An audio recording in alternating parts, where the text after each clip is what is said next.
A lot of subscribers felt that my Cuomo Sausagegate analysis was distracting from the actual scandal here. Well, let's remedy that.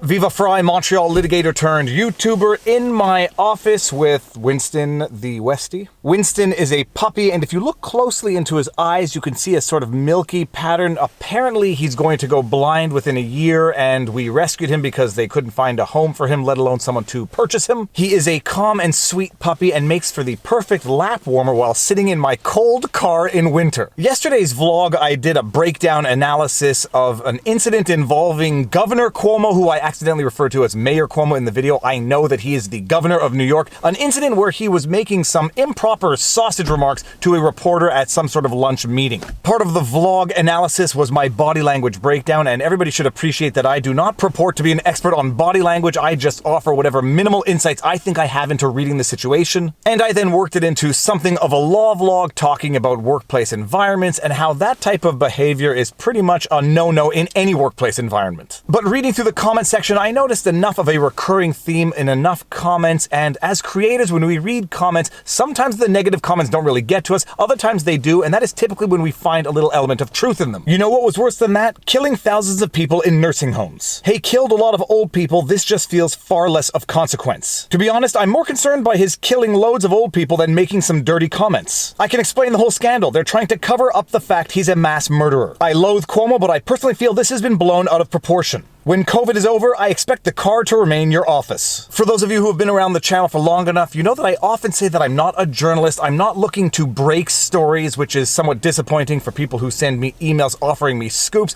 I think of myself as something of an analyst from a legal perspective. So when I saw the Sausagegate video, I said, I think I have something to offer in terms of insight, in terms of legal analysis, but reading through the comments, having some discussions with people, I do now sort of fully appreciate that this entire Sausagegate scandal might just be a distraction from the actual scandal. So to put the just emphasis where the just emphasis is warranted, I'm just going to go over two articles describing the Cuomo nursing home scandal. It is absolutely atrocious. It is absolutely atrocious for reasons I think everybody already knows, but also for reasons that I don't think everyone fully appreciates. From the Washington Post, opinion, Cuomo hid COVID-19 data, but it was worse than just a cover-up. Opinion by Mark A. Tyson, columnist, February 17, 2021. Two things. First of all, I generally consider the Washington Post to be absolute rubbish, but as the old expression goes, even a broken clock is right twice a day. I happen to find this opinion piece quite insightful. Second thing, this article is from February 17, so it's 2 weeks old, but I still find the information in this to be quite insightful, and I'm not sure that everyone is fully aware of it. Governor Cuomo, the man who was awarded an Emmy for his leadership, the man who wrote a book talking about leadership during a time of crisis,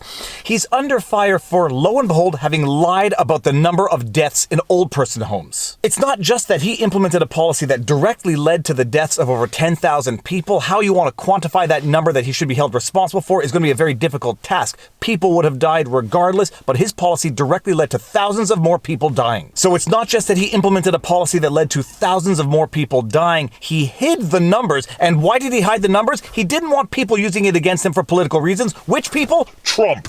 You've heard the expression that the cover-up is worse than the crime? Well, in the case of New York Governor Andrew M. Cuomo, the opposite might be true. Cuomo is under bipartisan fire after an aide admitted that his administration deliberately delayed releasing information showing the true extent of COVID-19 deaths in New York nursing homes out of fears, according to the aide, that the information, quote, was going to be used against us, end quote. This is the absolute state of government corruption. The government is worried that its incompetence is going to be used against it. Wow, that's a shocker. What do? Lie about it. Not only did they stonewall requests coming from the Department of Justice, they lied about the numbers. Stonewalling the Justice Department is bad enough, but Cuomo did something even worse. His administration provided inaccurate data to public health officials in real time at the beginning of the crisis when government scientists were desperately trying to figure out how the virus was spreading, who was most vulnerable, and how to stop it. Instead of meeting its obligation to provide accurate information, the Cuomo administration provided incomplete data about nursing home deaths, apparently because he feared real data would hurt him politically. This is like providing false intelligence to battlefield commanders about the location of the enemy in a time of war. Now, for those of you who may be unaware of the underlying scandal here, in March 2020, Cuomo issued an executive order requiring nursing homes to accept COVID-positive patients or suspected COVID-positive patients back in without allowing them to take tests to see who was infectious. Cuomo's defense might be, and I suspect if he has any defense, this is going to be the extent of it, that the CDC had sort of sanctioned this practice in the first place. But in May 2020, after a firestorm erupted, the Cuomo administration actually went and started changing the ways they were counting deaths. On March 25, Cuomo's health department ordered nursing homes to accept known or suspected COVID-19 hospital patients, prohibiting facilities from requiring tests to see whether they were infectious. After a firestorm erupted on May 3, his administration suddenly changed the way it reported nursing home COVID deaths, releasing only the number of deaths that took place inside nursing homes and not counting those who died after being taken to hospitals. According to a senior Justice Department official, the administration withheld data on private nursing home deaths in New York until the final days of the Trump administration. As a result, the federal government was given bad data about the spread of the pandemic in New York. An Associated Press investigation found that New York underreported the number of hospital patients recovering from COVID-19 who were sent to nursing homes by 40%. The real number was more than 9,000, my mother among them. And the Cuomo administration reported only 8,500 nursing home deaths when the real number was about 15,000, an undercount of at least 43%. Let that sink in. Regardless of whether or not the initial order had been sanctioned by the CDC, Cuomo implemented a policy which he knew directly led to the excess deaths of thousands of people in nursing homes. What does he do? He underreports the numbers, he delays releasing the numbers until the final days of the Trump administration, all the while he is blaming Trump for the crisis. There is the most insidious practice of propaganda during wartime, and that is when one enemy shows the victims of its own atrocities and claims it to be their own victims to use against their enemies. And that is exactly what Cuomo did in the context of the COVID-19 pandemic. He knew that he was the source of excess deaths in his own state, and he blamed Trump for those deaths. And if you can believe it, this gets even worse because Cuomo's apparent or potential criminal conduct did not only hurt the people of New York State. This was more than just a cover-up. It impeded our public health response. We now know that New York was the primary source of new infections across the United States. Genetic testing shows that the outbreak in New York was seeded by travelers from Europe, and that it was the New York variant, not the West Coast variant that arrived directly from China, that seeded the rest of the country. The New York Times reported last year that the New York variant was responsible for 70% of COVID-19 cases in Texas, 78% of cases in Wisconsin,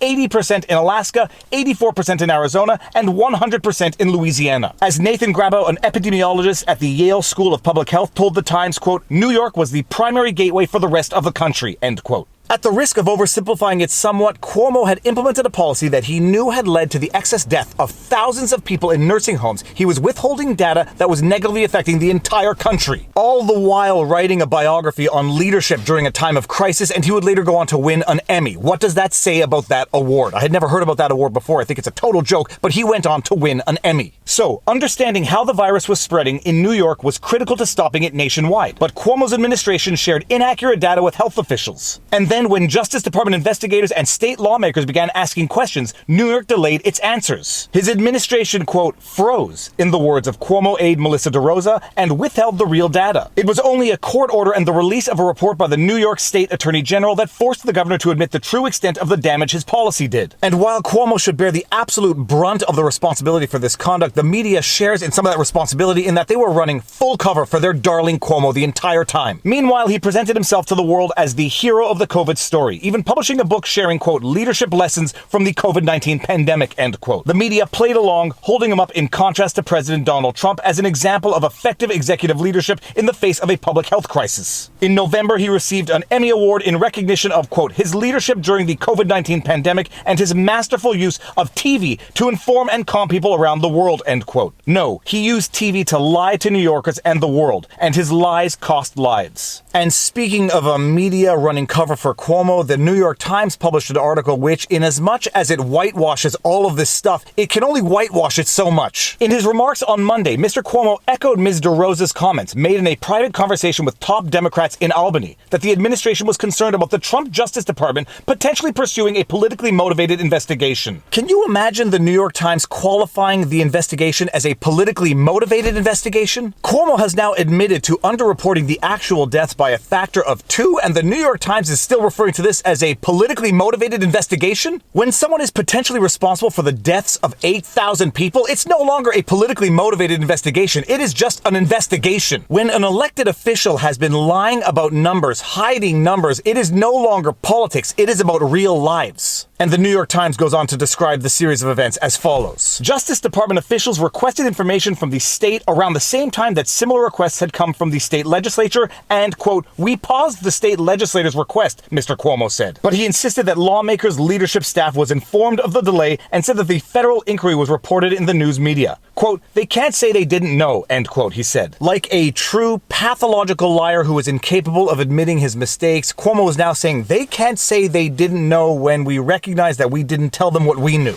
And as a minuscule amount of the fallout from these deepening scandals, it seems that Cuomo is going to be stripped of his emergency powers by the state legislature. So yes, this scandal surpasses the Sausagegate scandal by a factor of infinity because we are actually talking about thousands upon thousands of people who died as a direct result of Cuomo's policies, and he went ahead and tried to hide that information. He tried to hide it by fudging the numbers, by changing the way they counted the numbers, and by delaying communicating the numbers to the authorities. It's not just unacceptable, it is arguably criminal, and if my Sausagegate vlog took any attention away from this scandal, let's bring the attention back onto it tenfold. This is a scandal that deserves as much attention as possible, as much political pressure to bring down the full wrath of the law on Cuomo. Alright, so there may have been very little law to this vlog, but let's crowdsource the attention of the internet onto this scandal, make sure nobody forgets about it, and make sure that it gets the attention from the authorities that it deserves. If they can indict the ex-mayor of Michigan, Rick Snyder, on the Flint water scandal, they sure as sugar can indict Cuomo on this, and they Sure as sugar better. Alright, and with that said, if you like my videos and like my content, please be sure to like, share, subscribe, hit the notification bell, drop a comment in the comment section below because it feeds the algorithm.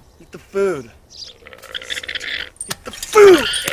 If you want to support the channel, all of these support links are in the pinned comment. We've got PayPal, Patreon, subscribe to our YouTube membership. We've got merch. Robert Barnes and I have a page on Locals. It is called vivabarneslaw.locals.com. We are starting to do weekly interviews every Wednesday, and they're going to be amazing. I'm also on Rumble, but more important than any of that, take care of yourselves, check in on friends and family, make sure everyone around you is doing well, and Winston, do you want to say peace out? Peace out. Now you know your vlog.